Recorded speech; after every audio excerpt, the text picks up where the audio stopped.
തൻ്റെ സ്ലേബായെ തോളിൽ വഹിച്ചു സങ്കടത്തോട് തന്നെ കുറിച്ച് കരയുവാനായി എബ്രായ സ്ത്രീകൾ കൂട്ടമായി കൂടി.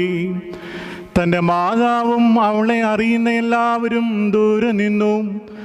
മാതാവ് വലിയ സങ്കടത്തോടും ദുഃഖത്തോടും കൂടെ, എൻ്റെ പുത്ര, നീ എവിടേക്ക് പോകുന്നു?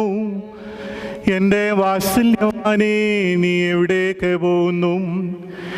ഇവർ നിന്നെ കൂട്ടിക്കൊണ്ട് എവിടേക്ക് പോകുന്നു എന്ന് പ്രാവിനെ പോലെ കുറുകെ കരയുവാൻ തുടങ്ങി. അയ്യോ, നിഷേധികളായ ജനത്തിൻ്റെ കയ്യിൽ നീ നിന്നെ എന്തിന് ഏൽപ്പിച്ചു കൊടുത്തു? എൻ്റെ പുത്ര, എനിക്ക് കഷ്ടം. എൻ്റെ വാത്സല്യവാനേ, എനിക്ക് കഷ്ടം. ഇന്ന് നിനക്ക് എന്ത് സംഭവിച്ചു?